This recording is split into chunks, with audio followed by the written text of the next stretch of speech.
Smoothie in the shed. I've tried to do a couple of smoothie in the shed videos, and I'm just checking where I'm at. There we go.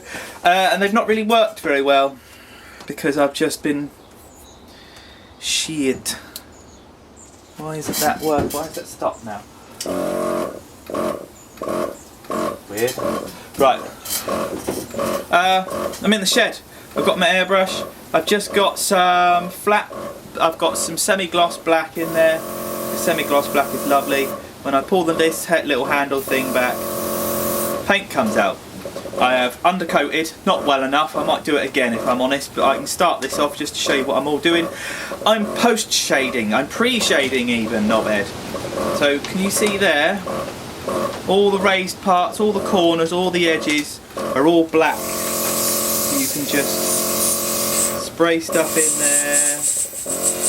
Just go round, and it doesn't matter whether it looks good or bad, it's all about just highlighting all the raised bits that are going to look crappy, so when you put a different colour over the top of them, you still show the mud underneath. But I thought, given that I might zoom in a little bit more and be risky, hands in front of the camera. Right, I've got to remember that this little screw at the bottom is the bottom of my page. As long as I do here, I'm cool for cats. So, can you see how you've got this motif down here on the, so very gently just pull back till you can see that it's working, and then just a tiny bit more paint and a tiny bit more paint, and now I'm starting to actually get some on the model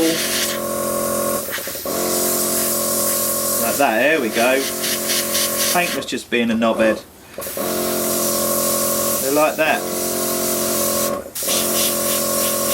Getting it where you want it to go, but not being all precious and careful about it, because you need that ergonomic reality that you don't get from just doing a paint wash on there, because you get dirt on the surface of stuff. And if it gets a really black bit like that, just keep the air on it, and then it fades out if the air dries the paint.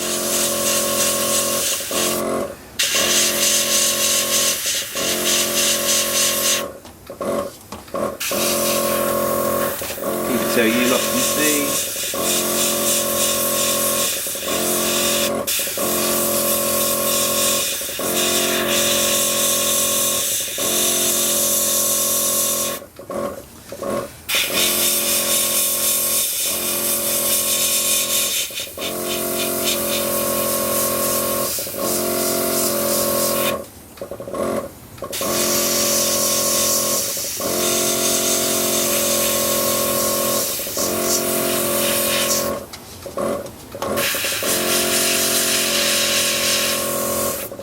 See, so by the time it's all dried off a little bit, it doesn't look anywhere near as potent as it used to.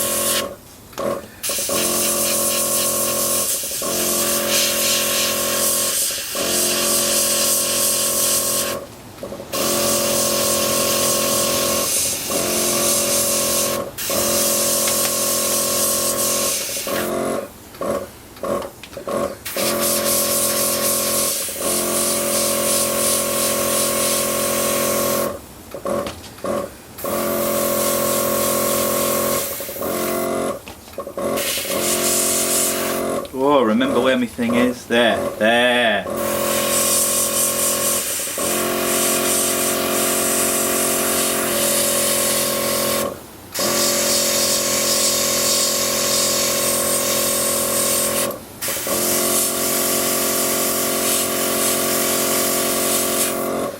It's this rough, fluid, inspirational way of doing it that has really made me falling in love with doing airbrushing, because you can literally draw like you've got a sort of HB pencil in your hand, but with paint. So you really can shade exactly the same way you would with an art pencil or something along those lines.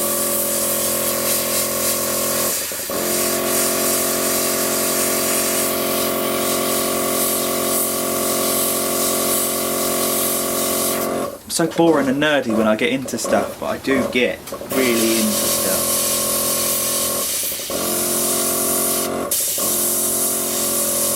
This is actually the third video that I've tried to do of me in the shed, and every one that I've done so far I've watched back and found a little boring.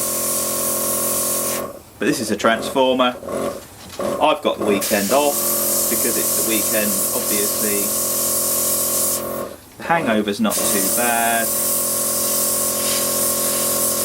And I love to spend a couple of hours at the shed.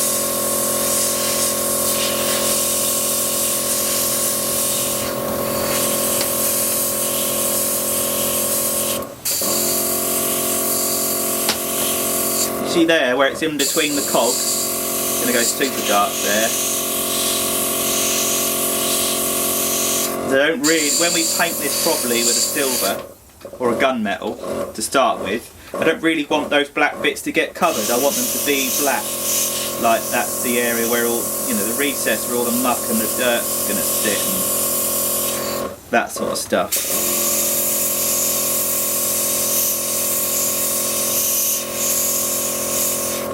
I'll be honest, the intention is, if I can do some good custom transformers, I would offer to make them for people if they wanted them specifically. Don't know what people think of that, don't know whether you just go, nah, do that, I'll go and make my own. If that's the case, all power to you, because I'm totally supportive of that. Just, yes, actually go and make your own, because it's brilliant. Oh, rough. Air, loads of air. Can you see now you've got that black line on the edge? That's the Davy ballsed up line. You know the beautiful thing about it? It just doesn't really matter. All of this has just got to be fluid because you're going to get a coat of gunmetal. What I'm going to do is I'm going to go gunmetal on him. On all of it. And then I'm going to build up exactly the same way as I'm doing here and literally just paint coats of chrome silver on until it just ever so lightly and ever so lightly and ever so lightly, and then towards the centre of every panel just put more and more chrome silver on to give it a really worn, battered, textured look.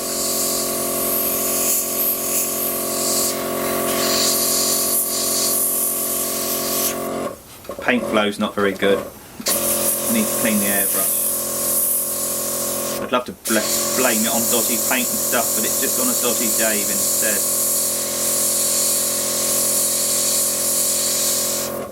See, these bits aren't primed quite properly, but I'm going to do it anyway, and then if I go back with the primer later, I can always just touch up the pre-shade.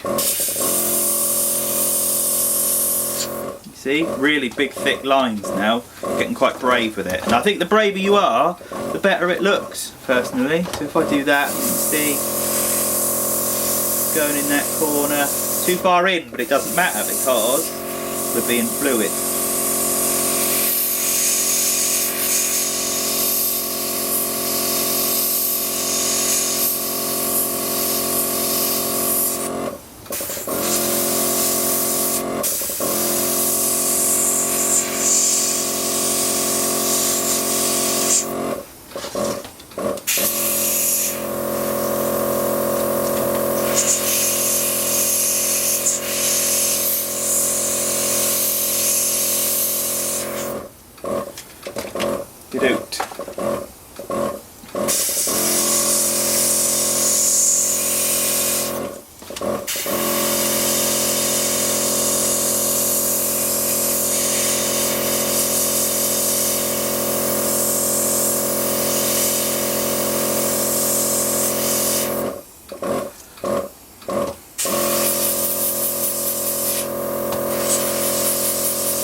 I think that's enough. How are we doing on battery? Oh, we've got loads of battery. It gives you an idea of what I'm doing. This is what I'm doing. I'm painting a megatron. Just thought, I've not done one of these that I really like. There, can you see how that's going darker? And the darker it looks, the better it actually is. So now I've got to do all of that and all of the actual main robot, and that's probably enough for you lot to look at, because it's boring as sin. Love you.